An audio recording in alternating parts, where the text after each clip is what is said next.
Welcome back to day 2 of the WCEF online.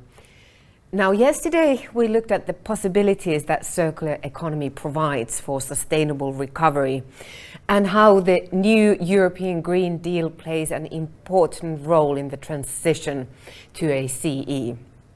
And also how the pandemic has affected the circular ambitions of corporations and what the path to ACEA might look like in Canada and the US specifically. So if you missed any of the sessions, you can find them online. Today, we'll continue exploring the challenges and opportunities in the COVID-19 recovery. Throughout today's sessions, we will also look at the enabling conditions like policy, finance, and in the next session, the important role of partnerships. However, I think Tim will pick up where we left off yesterday with a regional deep dive into the continent where it all began, the fastest growing continent and also one of the most diverse, Africa. Indeed, and central to the circular economy is the idea that diversity builds resilience. The pandemic has laid bare the consequences and the drawbacks of our linear economy, which rather than being diverse has often put all the eggs in one basket. But we can learn more from nature where there's no waste, only food for other organisms. I've seen this in coffee systems in Ethiopia where all parts of the coffee are valorized. And the same logic is being used in South Africa to develop alternative proteins. In essence, the circular economy marries the traditional with the modern. And with digital technology, we can get more value from less by unlocking access to underused assets. And if digitalization will be key, then we can expect much from Africa with the world's youngest population.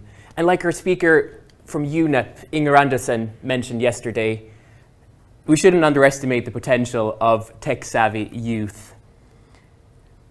There are also challenges, many connected to COVID-19, which has seen, for instance, South Africa's economy shrink by as much as half. We'll also cover that side in today's session, which will be hosted by the African Circular Economy Alliance, which will soon transfer the broadcast to. And just a reminder of some technical instructions. You are watching this broadcast live via the WCF online event platform. The platform provides access to all relevant information. Please do keep the chat busy, challenge us with questions, and above all, keep making connections. And we'll now hear we'll have the opening remarks from our first speaker, Dr. Joy Katagekwa. It's great to have you with us. Dr. Joy Katagekwa is the strategic advisor to the Assistant Administrator and Director at the United Nations Development Program's Regional Africa Bureau. UNDP is a strategic partner of the African Circular Economy Alliance as well, I should say. And Dr. Katagekwa, the screen is yours.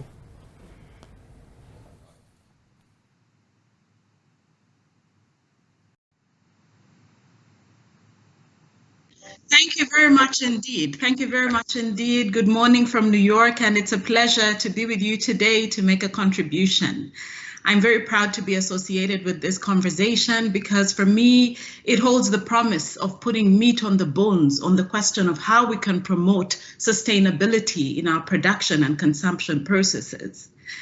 I grew up in Uganda. And from the time as a little child at Makerere University, I always recall this man that came, screaming, "Chupa debe, chupa debe." And that was his call for us to give him our plastics, our bottles, our glass, our tins. And in exchange for that, he would give us some money. Those were the opportunities to buy some sweets. I always wondered what he wanted to do with the rubbish, because we considered it rubbish. And yet we secretly liked when he came, because it was in there that we could buy sweets. If you told me 17 years ago that I'd be making a case for why environmental considerations should be at the heart of how we design trade, investment, production, industrial policy, I'd have said you need to put it in the right box. At the time, we argued a lot for the need to get environmental considerations out of the way so that trade could play its role for development.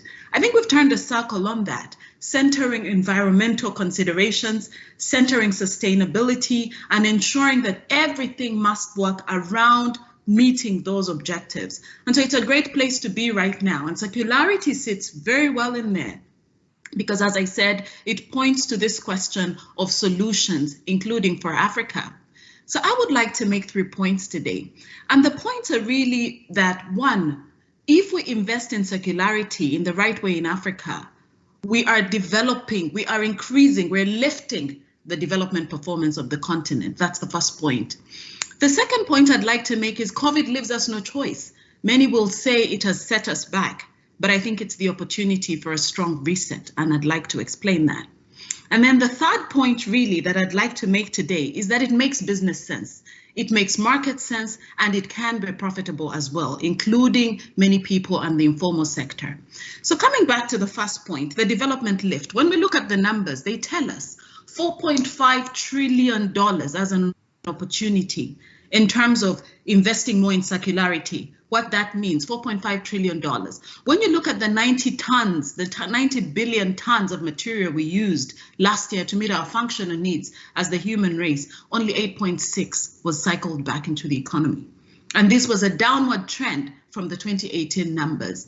This tells us that there is an opportunity to go upwards. There's an opportunity to invest upward, to create those jobs in the circular economy. The ILO tells us these numbers can be up to 50 million jobs in the case of services and 45 million in the case of waste management. And so there is a potential, there is an opportunity, because behind that is not just the numbers that you see from ILO, because many times those numbers would not tackle the informality, the chupa-debes around the enterprise of this story. And so the opportunity is huge, is immense. So that's the first point. The second point is that COVID leaves us no choice. And I think Africa has had to learn the hard way about the risks, the problems of not putting a strong foot on the pedal of industrial policy, of thinking it is safe to import all of your needs. With disrupted production chains, disrupted supply chains, the argumentation is now very clear that we must shorten those supply chains. We must build regional value chains, because in here are the jobs of the women, of the youth, of the now and of the future. So we have an opportunity in the reset context to do it the right way, to look at the recovery strategies with a lens of circularity. And so as we look towards revamping our economies, we need to look at it from a lens of circularity. And so the third point I'd say is, well, but there are no markets. It doesn't really make market sense. We can't really make the money. Not quite. Africa has never been more united in terms of its interest in trade integration than it is right now. Before, we talked a lot about the high tariff walls that made it impossible for the continent to trade with each other. With the African Continental Free Trade Area, we're in a new place. A promise of up to 97% of tariff lines reduced to make sure, zero rated, to make sure that trade can move across borders. And we already know that there's a huge opportunity in there, currently 18%, but within that 18%, a rich tapestry of value added products. And so I would say 1.2 billion people, $3.4 trillion economy, the market is there. We just must make sure that circularity is ingrained therein. And so I'd like to close by coming back to Chupa Debe, the man that motivated me to think about circularity at a very tender age as a young girl in Uganda. What does he tell us about solutions? At least 4 things. 1, we must build the partnerships that are critical to ensure that circularity includes everybody. These partnerships are critical. You must think about SMEs, you must think about big business, and you must think about the informal sector as well, to create those impactful partnerships where there's something in there for everybody. The second point would be behavior change, that we must understand that the inputs into circularity require for us to provide them through our choices in what we buy, through our choices in how we keep it, through our choices in how we separate the produce that we deal with. The third point is finance. Trade finance, investment finance, production finance has always been the lifeline of business. And therefore investing in, and I'm very happy that the AFDB is associated with this, because it is that bank that has made a critical, clear distinction in terms of its investment priorities to build Africa. So that's a critical one. The fourth point, and I will end there, is over 35 years ago, the Chupa Debe story was about a man. Here we are, still asking this question: how many women are involved? And how do we ensure that there are women who go beyond the Chupa Debe story and build strong, powerful businesses in the circular economy? Thank you very much. Thank you so much, Dr. Katagekwa. I think that story really speaks to me, and I really like how you ended it with the role of women in this context. You have made it clear that this is an opportunity, and we have no choice now with COVID-19, and this is a chance to look at the recovery through a circularity lens, and partnerships, behaviors, and finance will be key in this context. And also, we'll pick up on what you mentioned on the African Development Bank later as well. We'll now continue with the opportunities and requirements for a circular economy in Africa with our next speaker, which I'm delighted to welcome, Vandira Mathai. She's the Vice President and Regional Director of the World Resources Institute Africa, I should also mention that she's the chair of the Wangari Maathai Foundation and the former chair of the Green Belt Movement in Kenya, which her mother, the Nobel Peace Prize laureate Wangari Maathai, founded. And it's a really great honor to have you here, Vandira Mathai. The screen is yours. Thank you very much. Thank you for that very kind introduction, and delighted to be here to share some framing remarks. Antonia, my childhood was also part of the Chupa Debe, and I remember so warmly exactly what you've described. But we are actually living in very interesting times now, aren't we? I've been struck by the fact that in these short 10 months that we've been in this pandemic, the context of the work that we all do and the task ahead has become clearer somewhat, more urgent, but it has not become any easier. The context of everything that Antonia mentioned, the road ahead, is framed with uncertainty, inequity, and a deep dose of urgency. However we choose to shape this narrative, it has got to start with the idea that people, poverty, and inequality are at the heart of how we must bounce back and face the disruptions that we are facing at the moment. And this is not just a once-in-a-generation reset. It is a once-in-a-century reset, defined really by 4 trends, which we've already had. The first that I want to highlight is inequality, because it's linked to a deep crisis in justice around the world. We've seen it in the US, the Black Lives Matter, the anti-Black sentiment around the world, but also injustice in how climate change is managed and being managed, how injustice in trade is manifesting, and certainly in supply chain and market transparency or lack of it. All of these will stifle our collective ability to transform, even with magical movements like this one. Second, we have, of course, COVID-19, which is now in its second round in many parts of the world, the worst pandemic in our lifetimes. We also have the worst economic downturn we've ever faced, exacerbated, I think, uniquely by the fact that it's happening around the world simultaneously. And finally, of course, climate change, an issue that continues to shape our future and to which our ultimate survival as a human family actually depends. I'm inspired by the words Nelson Mandela used. He said, it's not where you start, but how high you aim that actually matters. So we must aim high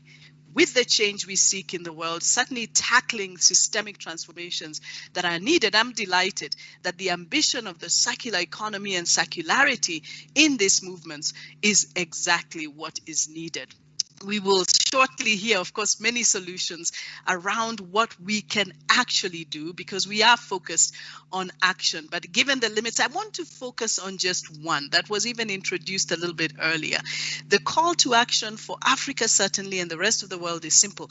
We have got to deliver hope and economic transformation to the youth demographic among us. Our youth, and I'm talking about 18 to 35 and thereabouts, are and will be the drivers of innovation. They will also be the drivers of the many agendas we've set for ourselves on international platforms. I'm struck always, the median age of Africa today, 19 years old. These are the change agents. We must empower and activate them through movements like this one. And the role of the political economy in creating the necessary transparency in supply chains and incentivizing the engagement of young people cannot be underscored.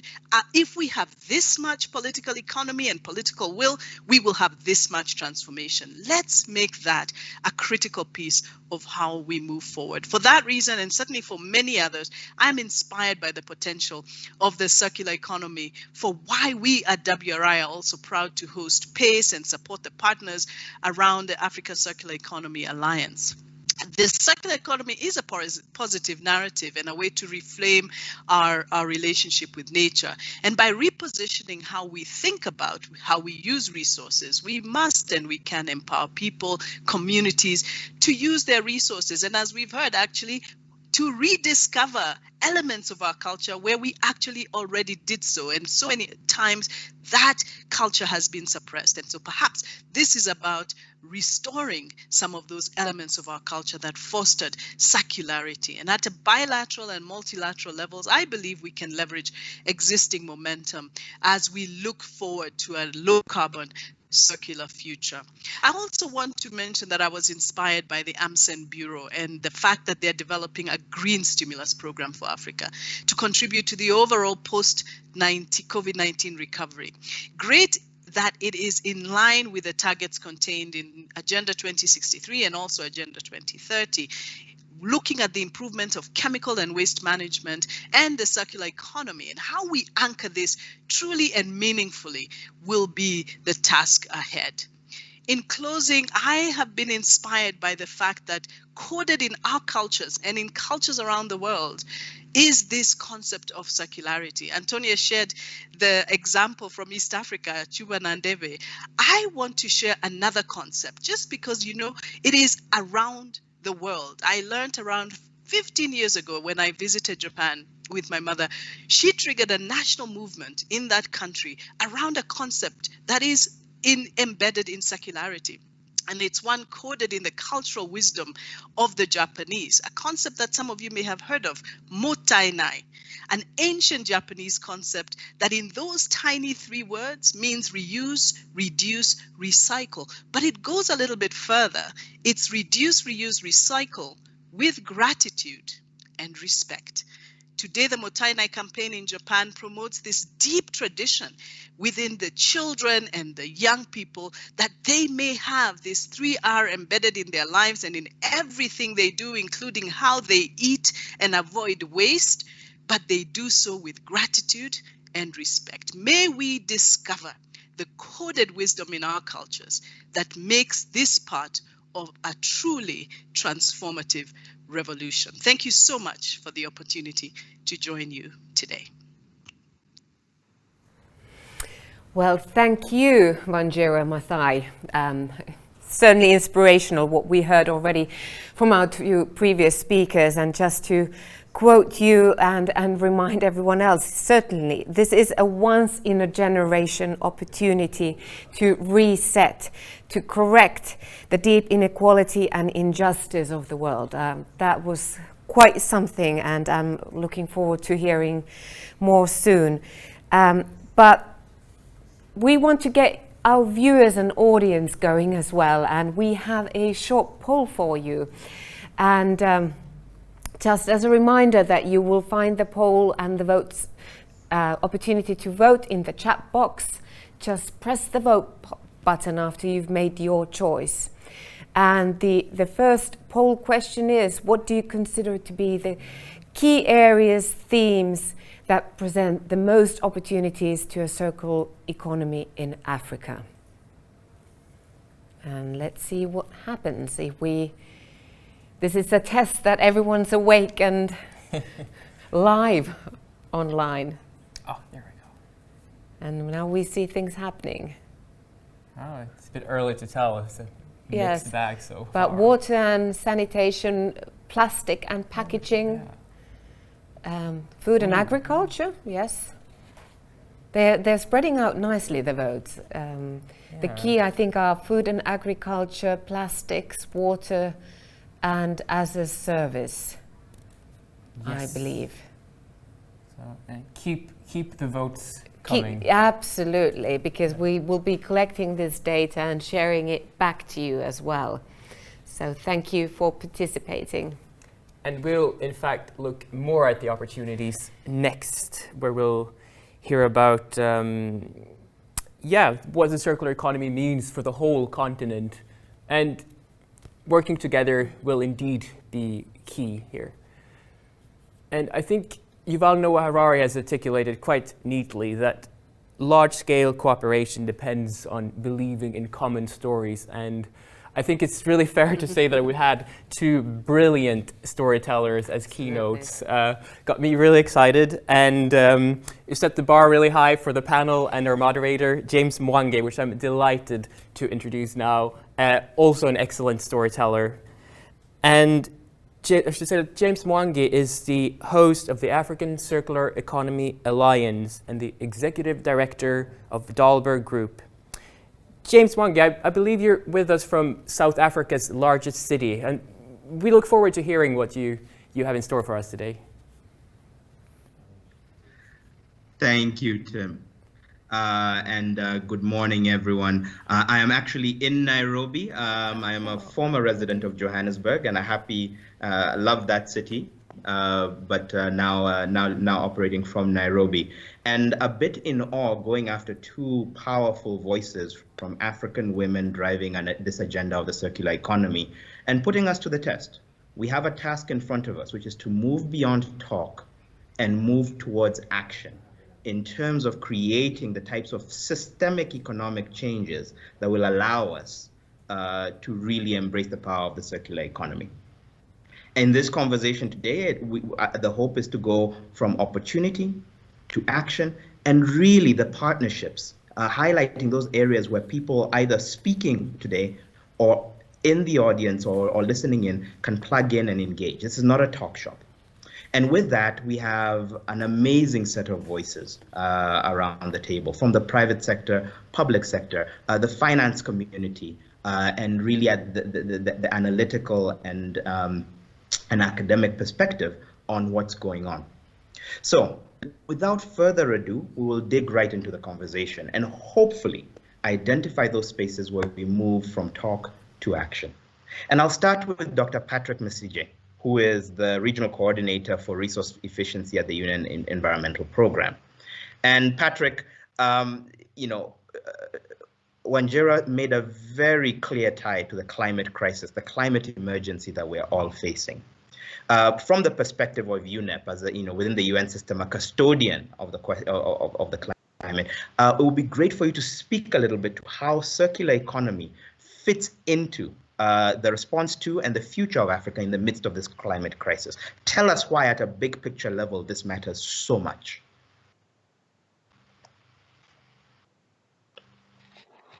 Thank you so much, James. And I am happy that I have been invited to be part of this. This discussion is very crucial at this stage in Africa, where we have the pandemic, then we have others which have been existing, including the climate change that has affected a wide section of the continent. First of all, we need to look at how at a regional level, with many UN agencies involved, how bodies like the African Union Commission, through AMSEN or African Development Bank, are taking on this issue of circularity so it can answer to how resilient climate change can be handled. First of all, we have to look at the countries which need to create enabling conditions and environment through review of the existing policies if they lack a response to climate change, put in place or encourage innovative designs, have a systematic way of putting in place integrated waste management, because these are the heart of how this can impact climate change through gas emissions and so on. Have a review of the existing institutional structures. These matter a lot, especially in the continent of Africa, where institutions must come together and answer and respond to the impacts of climate change. Have the private sector respond to green business development so that greening can be mainstreamed and integrated in their production processes, but also have a wish to produce green products. It's not only materials and so on that can cause impact, but if you have products which are not green, they end up impacting a lot on the response to climate change or its resilience, but also the supply chain. And then have climate smart interventions, and these are many. In Africa, we are only looking at agriculture mostly, but we have to have resilient infrastructure where our roads have to resist all these floods, all these various activities that impact on the infrastructure, so that we don't have to rebuild every other rainy season. We have to look at retooling and reskilling our people. They have to respond very carefully to the new challenges that are caused by the climate change. And it's up to us who are in the higher level of understanding and the appreciation that we go along with our people, the so-called leave no one behind, so that they also get the new tools, the new skills that they can use to answer this. More important, of course, is the political will. Countries have to come to the forefront, take on circularity as an answer to climate change, so that they are able to lead the people in the right direction. One important issue is about how we are managing the knowledge. Is it being spread out? Are we ignoring the indigenous knowledge? As our two colleagues, our ladies have said, circular economy is not new. It has been in Africa for a long time. But climate change has come in to disrupt lives and livelihoods of our people. So which would mean that having this indigenous knowledge as part of the action would help us to understand all these things. But also, we need behavioral change. People must change their attitude. People must change their behavior on how they do things, so that we can all work together, including the private sector, and integrate circularity as an answer to the vagaries of climate change. Yeah. So let me pick up there on the question. Thank you. Let me pick up there, because I think there's a good segue there on the question of driving behavior change. A lot of people will say that circular economy is all very well and good, but it does not pay the bills. And particularly, how do you finance the things that you need to undertake, or the activities you need to undertake, in order to embrace a circular economy structure and agenda? Dr. Anthony Nyong, I'm going to come to you as Director of Climate Change and the Green Growth Department at the African Development Bank, which is also the host and anchor for the Africa Circular Economy Alliance. How do you respond to the question, well, how do we pay for this? How do we access the capital, the financial instruments that allow us to tangibly move from talk to investment and subsequently action and results?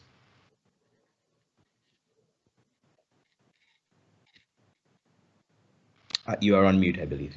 Yeah, thanks so very much, James. And thanks to the organizers for inviting the African Development Bank to be a part of this.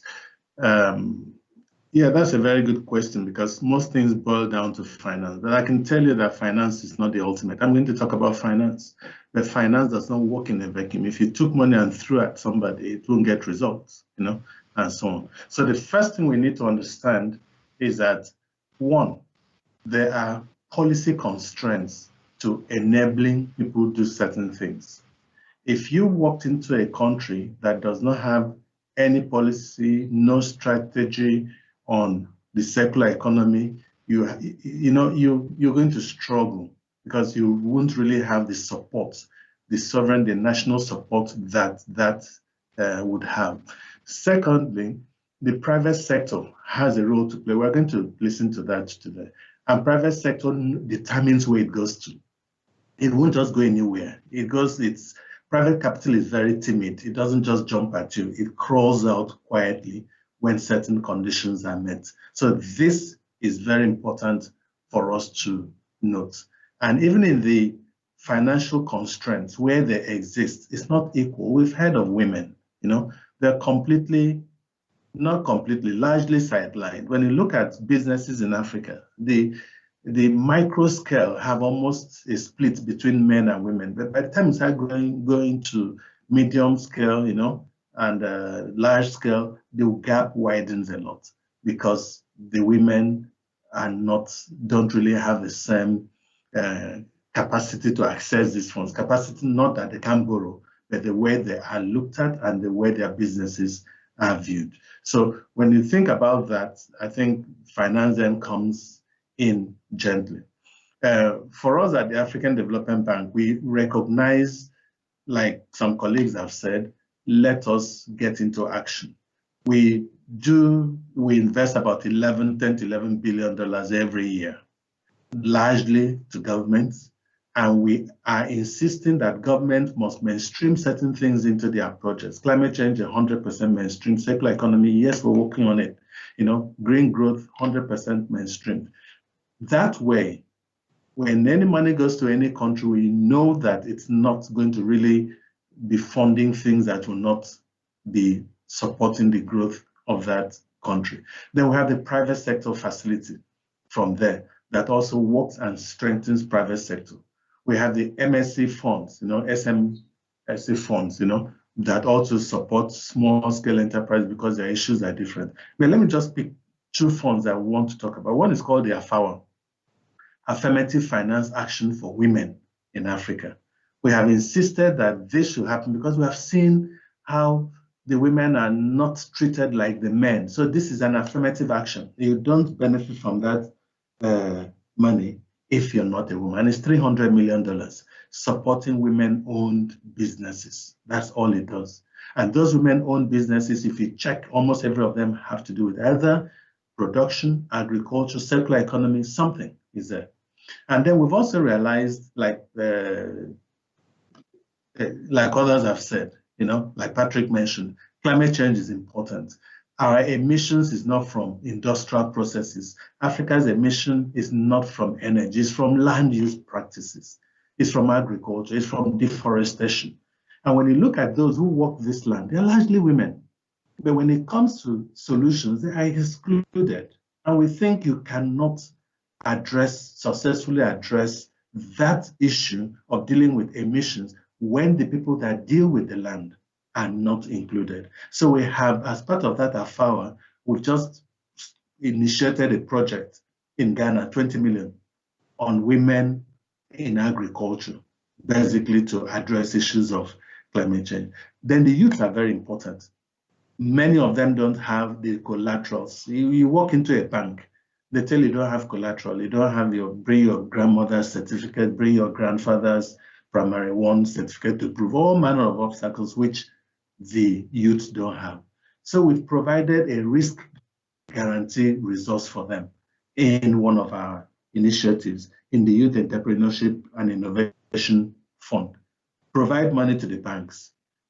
You want them to give you collateral, this is what we are putting in. Give the youths that money because we trust them, we know they can deliver. You know, and we're seeing banks coming up now. In Ghana, the banks are now saying, look, despite your money, or in spite of your money, we now can give women directly because we have demonstrated, and they have demonstrated their credibility. Default rate is usually less than 1% compared to the men. So there are funds out there that could be made available. We have the Global Environment Facility.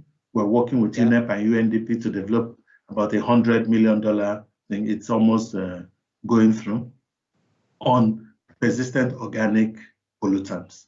This is chemicals, because it's also very important. You know, we have generators that are running. Let me pick up there. Anthony, and we'll come back to some of this because I do want to bring some of the other voices in around the table. And a lot of what you discussed was that difficulty of small business entrepreneurs, many of whom, particularly in the informal sector, tend to be women, to access the capital they need to make the investments that they need to make to embrace the circular economy. Interestingly, Bruno Petracci, we're going to be talking to you as president of Coca-Cola Africa, which is an interesting company in that, on the one hand, one of the biggest, if not the biggest brand in the world, you know, big, deep supply chains all over the continent, but at the same time, very dependent on the connections to those informal traders to get that cold bottle of one beverage or another in the hands of someone in every village or nearly everywhere on the continent. How do you reflect upon the role of the private sector, particularly, you know, running one of the most complex supply chains on the continent? How do you think about the circular economy in your supply chain and the role and business case for the private sector in thinking about circular economy on the continent? Thank you, James, and also thank to the Africa Circular Economy Alliance and all the organizers for the invitation. Let me start by saying that I'm very proud and yet very humbled to participate in such an inspiring conversation. At Coca-Cola, we believe that our packaging materials are a valuable resource, and we have the responsibility to ensure that they do not end up in the waste stream. This is the mindset that shaped a commitment launched in 2018 for a vision of a world without waste, which manifests itself into three commitments. Firstly, that we'll design our package to be 100% recyclable by 2025. We are currently already at 88%. Secondly, that at least 50% recycled material would be used in our package by 2030. We are currently at 20%, so a lot of work to do in the next decade. And lastly, that we'll collect and recycle every bottle for each one that we put in the market by 2030. We are at 60% globally. We know that Coca-Cola alone, or any company alone, cannot achieve these commitments. So building and leverage a multi-stakeholder partnership at a global, regional, and local level is going to be crucial. Having said that, the private sector should play and have been playing an important role in fostering the circular economy here in Africa. They are innovating, funding, and enabling the running of business that are engaged in the recovery and reuse of various materials. At Coca-Cola, our focus has been on enabling the collection and recycling of beverage packaging materials, and this goes beyond plastics. Let me give a couple of examples. I'm pleased to say that we have made great progress in the circularity of the returnable glass bottles. For instance, in Nigeria, we collect 98% of the returnable glass bottles. Plastics is still probably the greatest challenge, but here we also have made progress. For instance, in South Africa, we already collect and recycle 2/3 of the plastic bottles. And some of our plastic bottles already contain 15% of reused PET, so generating a circular economy. In order to achieve our objectives, we believe there is a set of things that need to be in place. Collaborating with peer companies. So some great initiatives are the PETCO initiative with an extended producer responsibility, which is present in South Africa. And then it was recently replicated to Kenya and Ethiopia. Similar programs in Nigeria called FBRA, or in Ghana, GRIP, or even in Ivory Coast, AIVP, have the same intent and can serve as models for us to move in the needle. We believe some enablers need to be in place for that to be true across the continent. The first being extended producers' responsibility schemes, to ensure that every industry player contributes and bears its fair share of the responsibility for sustainable collection and recycling systems. The second is about the regional standards for food grade recycled plastics. I will cover later on that the ability to add more value to the plastic is a key component. And by having a regional standard of what we define as food grade will be critical. And last but not least, regional trade policies that allow for the import and export of plastic, allowing the smallest countries to reach scale and allowing the supply chain to be in place. Again, we know that resolving the plastic waste challenge is a journey, and there is still a long distance. I hope the 2 or 3 examples I provided serves as embryos for the discussion.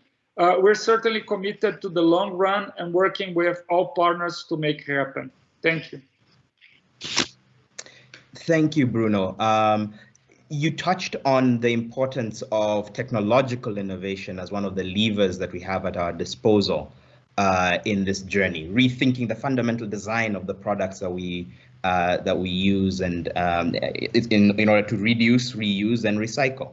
Dr. Ndidi Edozian, you've held a number of hats. You are the chair of the Circular Economy Innovation Partnership, but you've also played a critical role in shaping the approach of Africa's largest industrial conglomerate, as well as been deeply engaged in the academic research and the conversations around the circular economy.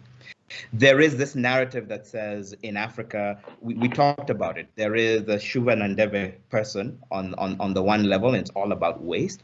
But how do we think about innovation more broadly, and the ways that we create greater value creation, greater value and impact opportunities for Africa in the circular?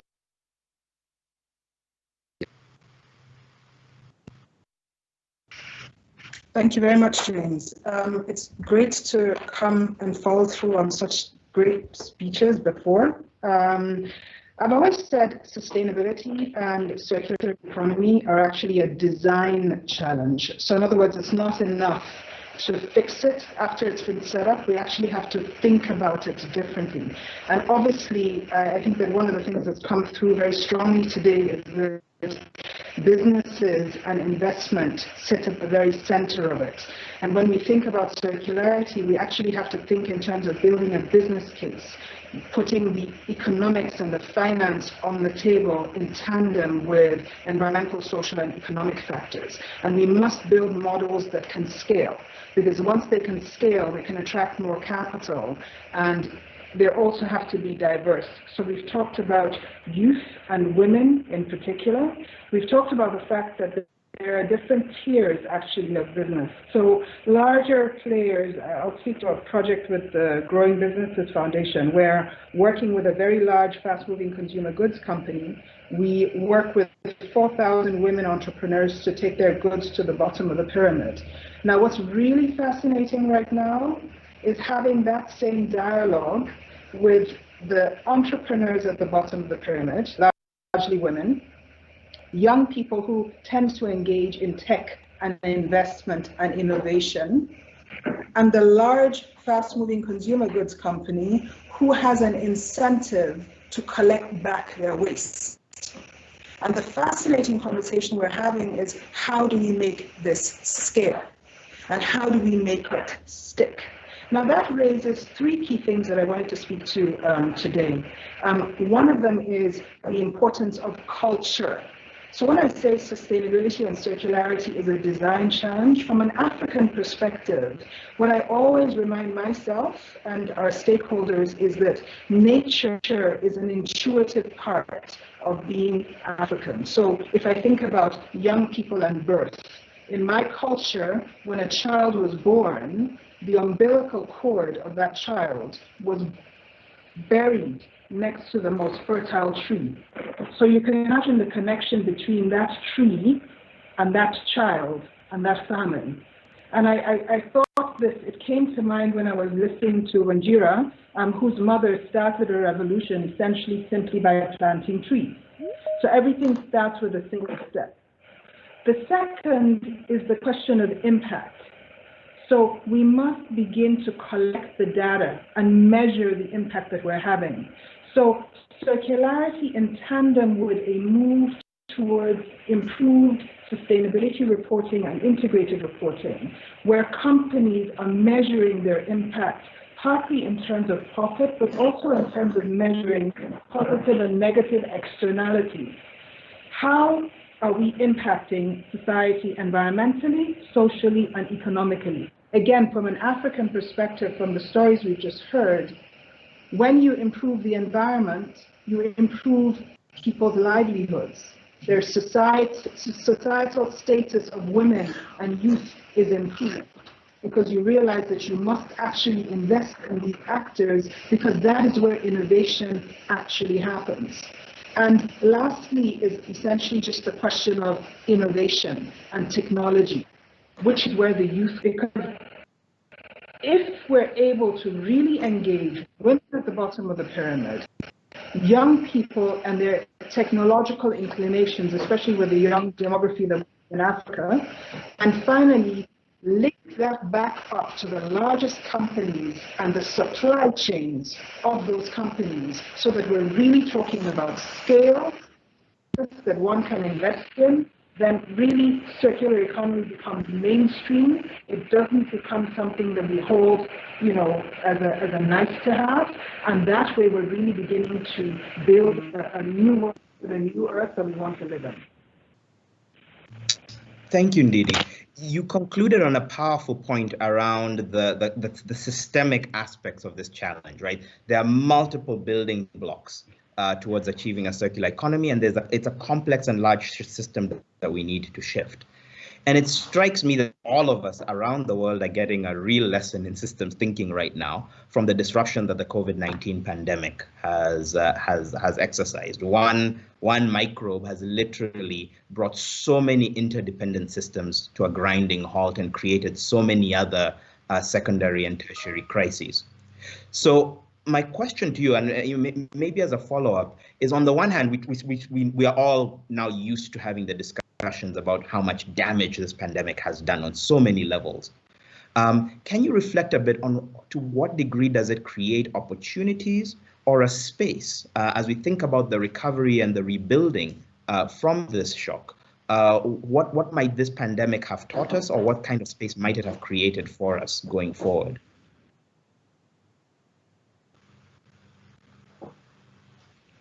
James, who was this question directed to? It was to you. You still had the floor. Okay, it was a follow-up to you, Ndidi. I think very, very clearly, this has opened the floor for partnership. We've always talked about partnership in theory, but what COVID did is we've had a lot more dialogue, and in a very strange way, because we're unable to actually convene physically, those transnational conversations have got to yield measurable, impactful action. So it's almost as if that pressure has increased. I'm seeing a lot more policy dialogue in collaboration with business and non-profit actors. So in other words, businesses are coming to the table, and in a very interesting way, are much more on the spot. I have seen the climate change movement, and I don't think it's just because Trump is making statements that are just inconceivable at the moment, really take a quantum leap. And what circularity has done, I mean, I love circular economy, not just because, you know, to me, it's intuitively African. It feeds into our culture. It's something that we can embrace and leapfrog, just like we did with GSM and mobile technology. It really is a huge opportunity, not by copycatting anybody else in the world, but really by going our own authentic path. It's a job creator. It's a way of using, reusing, upcycling material. But very, very importantly, I think, I hope, and I dare this panel actually to create an opportunity whereby business is working in collaboration with policymakers to create a framework in which we don't just have big business taking charge, but we're opening the door for innovation, whereby younger people and younger companies, and women in particular, who are geared in this space, lean on technology and lean on new different thinking in order to develop solutions that can key into large businesses' supply chain. So I'm looking at Bruno here in particular, because Coca-Cola is such a large global actor, but also very present at the bottom of the pyramid. We would like to see that presence really show up in the way that you hold yourself accountable and responsible and what you report to the world. Because once you lead, if you're able to sign on that says we're working with 10 or 20,000 women at the bottom of the pyramid and youth, they suddenly gain access to a whole new amount of capital. And lastly, my last point is in the innovation space, which is what we've been working with Citra on since the WCEF 2019, in the innovation space, what really helps early stage companies, so angel investor I'm speaking now, gain access to capital, and there's a range of capital from angel to blended finance to equity, is access to demand. So if I, as an early stage company, know that I can sell my waste to Coca-Cola, who will pass it on to somebody who's building building blocks or reusing or upcycling, I can gain access to capital. And we need that linkage from government to big business, small business to the bottom of the pyramid in order to unleash capital, new business models, new innovation, and build the way that we do business in Africa today. I think there's some fantastic points there, Ndidi, around the different levers for that systemic change. And I think there's a natural segue to you, Bruno, sitting in the midst of one of the world's most complex supply chains. How is this disruption creating a shift in your incentives around thinking about some of these questions of sourcing and so on? And you alluded to some innovations in design and in production. Can you speak to how those are either being affected, accelerated, implemented in this period of pandemic crisis? Absolutely, thank you. And I think it's the perfect segue. Let me share a couple of stories that I think might trigger interesting thoughts. The first being on design, and the different colors of PET might have very different values in terms of recycling. As an example, the green and the brown are much lower value.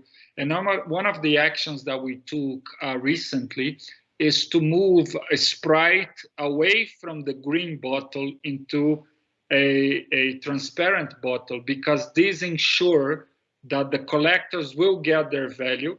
And this is also contributing to the brand. When you explain to consumers, although they have a first reaction that is negative because they are used to the green of Sprite, when you get them and explain what is happening, they are on board and they are supportive of the brand.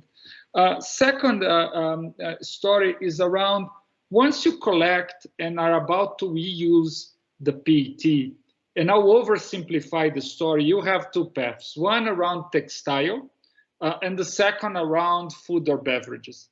The one around textile provides more certainty today, but is much less value than that of food and beverages. So during the COVID pandemic and during the lockdowns, The textile usage was practically impossible because it was shut down, whereas the food and beverage not only provided a higher value, but provided more continuity and more security of usage. The challenge across Africa is that still many of the countries don't have a regulatory framework in place that allows the usage of recycled PET into food and beverages. Last but not least, with regards to women empowerment, Coca-Cola launched 10 years ago a program called 5 by 20, which is the ambition to empower 5 million women globally by year 2020. We are on track to deliver that by end of the year. And of course, the African continent has more than its fair share, given the characteristics and the needs. And this empowerment has been primarily done through opportunities in circular economy and in trade management. So how to ensure that they can be entrepreneurs and manage their own business. So I hope this puts some lights into Ndidi's provocation. Thank you.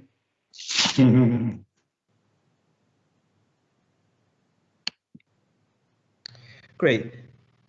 Thanks, Bruno. And you know, making that point around design very, very practical, I think, is very helpful, as well as highlighting the ways in which technological innovation, both going into products and then in what we do after we have those products, can play a role in driving the circular economy. Patrick, sitting at UNEP, I think there is a question around how are we more broadly from a policy and a broader systemic level working to bring new technological solutions and capabilities to empower enterprises and other actors working in the circular economy. In other words, how do we take the mental image of a worker in the circular economy in Africa away from just, and not to belittle it, it's a crucial component of it, the collection and management of waste, but there's also a ton of innovation, a ton of investment, a ton of new groundbreaking research and discovery to be done. How do we shift that narrative to be more inclusive of the broader picture? Yeah, thank you, James. This is a very good question you have put forward. UNEP has moved away from only supporting policy and go to the ground to start implementing this policy framework. Working with over 3,000 small, medium, micro, small, and medium enterprises, there is a demonstration that actually not only circular economy, but technological innovations can be implemented. These 3,000 enterprises in 6 countries have shown that it is possible in Africa to make a change, not only in the production processes, but also in the business skills, in the change of the mindset, in the change of the attitude by the business owners, by the employees, by the entrepreneurs, that actually they can be made a difference. The main challenge now is how you can replicate these different green business strategies and spread it across the region, but also re-upscale what has been done successfully by these enterprises so that you are able to spread out the message of eco-innovation, the message of efficiencies in energy and water, the messages on sustainable trade, the messages on how you can start using labels and standards to promote your green products. But the biggest challenge of all now is what we term the green financing. Many of these enterprises are not the big ones that can use their own budgets to move these innovations, these interventions forward. But we need to have a mechanism on how these small enterprises who have identified the different green options to implement the different policy frameworks that have been put in place, but also through their interventions, they have caused demand for the countries to change policy so it can suit and promote this circularity, industrial symbiosis, integrated waste management, technological design, and so on. So on their own, they might not do it, but once you are to transform policy interventions put in place by countries, there is a need to support these enterprises to see how they can achieve their dreams and join the bandwagon on how this circular economy can be put in place. And we have a program called Switch Africa Green, which is in the system to see how this can be promoted. Thank you very much. Thank you, Patrick. I think the conversation is starting to pick up, and as we move towards questions of how we drive to action, I think we will continue this conversation. We will take a brief interlude, and I'll throw it back to you, Tim, before we come back to more conversation with the panel, and importantly, drawing some questions and comments from our participants online and on the platform. But over to you, Tim, for an interlude, and then we will be right back into this crucial conversation.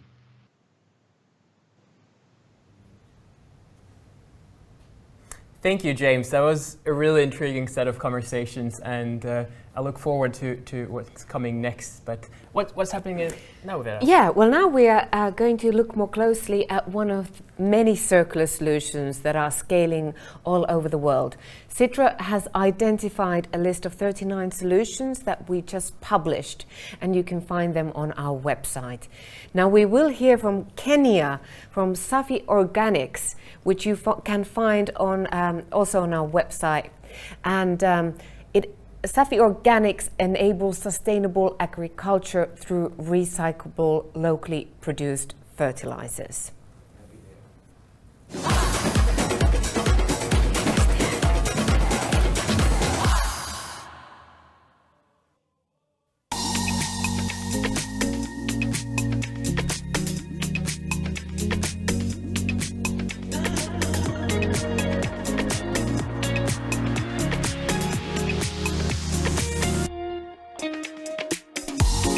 Using MIT design technology, Safi Organics helps farmers convert their crop residues, such as rice husks and baguettes, into a high-yielding, eco-friendly organic fertilizer in under 4 hours.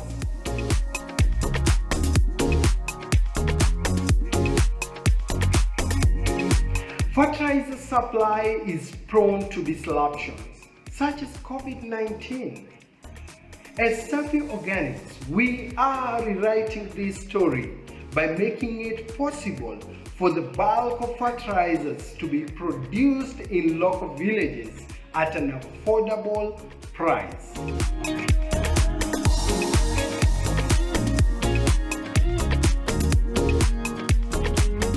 Circular economy emulates nature, eliminating waste and creating value for the resources.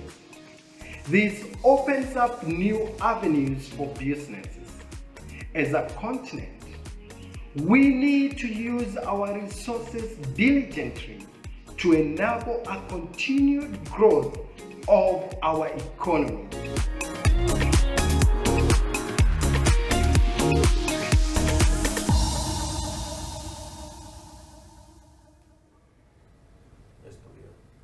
Great. I think that goes to show that there are many opportunities in many different countries across Africa. We'll now move back to Nairobi and our panelists. And we're short on time here. We have about 6 minutes left, and hopefully the panelists can pick up on some of the questions that we have. For instance, the circular economy is actually a design challenge, and we need to rethink circular economy as a business case, and also how recycling innovations affect carbon emissions into the atmosphere. So hopefully you can help us answer those questions before we return to our last speaker in 6 minutes. Thank you.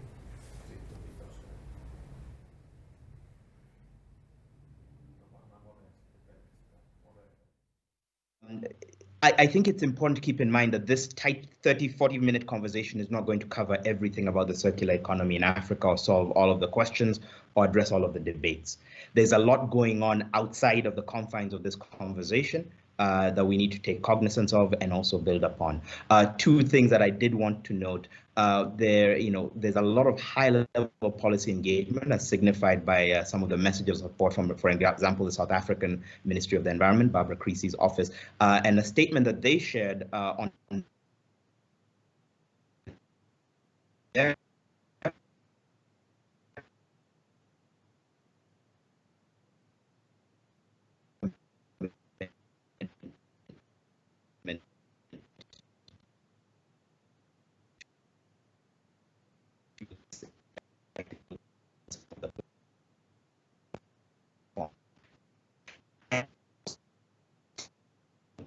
program that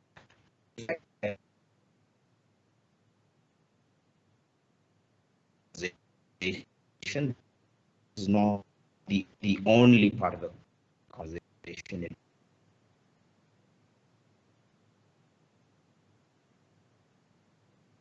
And I think I'll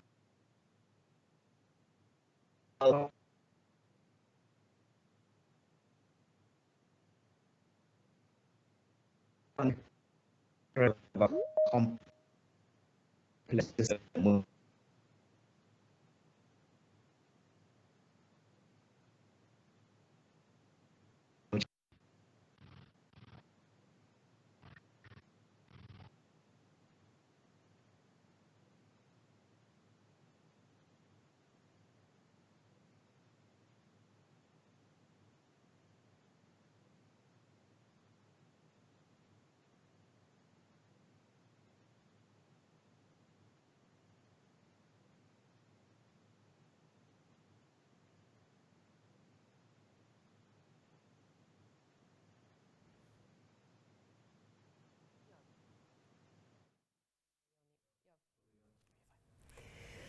I believe we're experiencing some technical difficulties, but not to worry. We'll try and return briefly back to James if any way possible. But we'll just conduct a short poll to keep you online and engaged and awake. And I believe we are putting out the poll out now, and you will find the poll in the chat box and just press the vote once you've made your choice. And we would love to hear where you guys are located right now so that we will get more specific data, and as the WCEF is a global forum. So please do submit your vote, and I wonder whether we're getting data through already. Now, majority seems to be Europe, but I'm happy to say that also 21% of the vote so far and growing is from Africa. And indeed that is extremely important. So please do keep clicking your vote button. So it seems all the Australians and Kiwis are probably asleep already. Hopefully. Yeah, probably should be. But we're seeing... can we scroll down a bit? If we can see North America, I wonder whether we are getting votes from North America as well. So it's 68% for Europe, and North America 6%, fair enough. Even one vote from South America. Yes. And but I am happy the Africa bit is growing, so please do put your votes through. And I think we will have our last keynote speaker online, and we are going to final remarks from Cabinet expert Laura Borisova from the Cabinet of the European Commissioner for International Partnerships. So welcome, Laura, and fantastic to have you here. And please tell us where you're located right now. Are you in Brussels? Yes, indeed. Thank you so much. I'm in Brussels, indeed, in the building of the European Commission. Rainy weather in Brussels, but very much inspired by the discussion I've just heard. very interesting ideas. I've been taking a lot of notes that I'll take back with me to basically the ongoing work with our African partners on all these topics. Can you hear me? Okay, very good. So as you know, the summit that we've been planning between the African Union and the European Union unfortunately had to be postponed because, of course, of the COVID situation. We regret that. With the postponement of the summit, we had also to postpone of very interesting events that we wanted to organize with our African partners. You know, for us, clearly that has been and is still the year of Africa, and we have been very much looking forward to this summit. But I'm optimistic. I believe that's going to happen in the next few months, depending, of course, on the COVID situation. And in the meantime, as I said, I was very much encouraged to hear about the consistent emphasis that our panelists made on inclusion and sustainable economic models. That's clearly also our European Union vision for the recovery ahead. We definitely believe that promoting sustainable growth in Africa, while also tackling, of course, environment and climate crisis, must go hand in hand. That's the firm belief of my commissioner, who couldn't be with us today, Commissioner Urpilainen, but I'm also happy to send her greetings. Now, it's very clear that the opportunities, and those were described by our previous speakers, if we get it right, those opportunities are endless. And this vision is at the heart also of some of the flagship proposals that we put forward. Let me just cite a few. First, that's the new European Union Circular Economy Action Plan, which we see as an important pillar of the European Green Deal, which is calling very much for a tangible action at global level. Then we had our communication on a new EU-Africa partnership that we actually published back in March, just before the COVID hit. However, we believe that its partnerships proposed, its priorities are still very much valid, highlighting again the opportunities that are also arising from the circular economy for Africa's social and human development. So we want to make this vision clearly a reality by certainly enhancing our cooperation with our African partners, clearly including the private sector, all the financial institutions.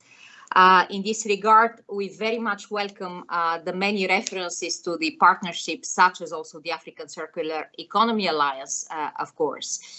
Let me also say that I was very much encouraged by the fact that all our speakers mentioned inclusion, indeed, as instrumental for building broader support for the green recovery and the transition to sustainable economic models.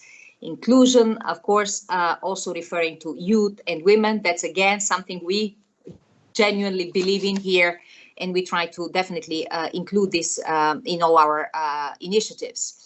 The European Green Deal, for instance, clearly acknowledges that the transition can only succeed if it's conducted in an inclusive and in a fair way. This is, as I said, very much the foundation of our cooperation on circular economy and more broadly sustainable growth with our African partners. We must definitely ensure that people benefit from this transition, that they actually get concrete benefits from this transition, and it's only then that we'll make real progress. Many examples have been mentioned by earlier speakers, and I was very happy to hear about those. Many of them I knew, others I didn't. The EU has quite some experience through programs such as, of course, Switch Africa Green, which clearly show what an inclusive green economy does for growth, decent jobs, but also for reducing poverty.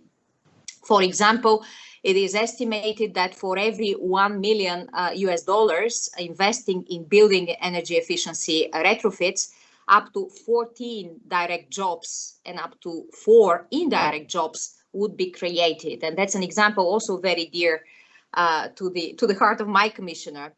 However, to give all equal opportunity and access to greener and decent jobs, we'll have to invest certainly in more education and more skills, and that has been also mentioned by previous speakers. Finally, inclusion in our view also means hearing again from all groups, from all stakeholders, including again women, including youth, and having them to contribute to policy making. And we are, from that point of view, also proud to support initiatives like the Green Economy Coalition, which helps civil society networks working on a fair and inclusive transition. In conclusion, I'm not sure I've been exhaustive, actually, because indeed the discussion has been very rich and very much inspiring. But let me reiterate on behalf clearly of the European Commission our commitment to an inclusive and circular economy in Africa, again, continuing to work on that with our partners. We also look forward to working with the United Nations, with all the financial institutions, the private sector, and of course the civil society. And it's only together that we can recover from this pandemic, promoting this inclusive, sustainable growth while taking on our planet's huge environmental challenges. We've recently come up with the concept of Team Europe. Team Europe doesn't mean just Eurocentric, but actually also working with all our member states, but also our global partners in the world. So on that, thank you very much for your attention and very willing also to continue this discussion. Thanks. Thank you very much for the final remarks, Laura Borisova from the European Commission. And we are just going to be briefly returning to James for a wrap-up. So do please bear with us for the extra 2 minutes, so in order to finalize the Africa session. Thank you.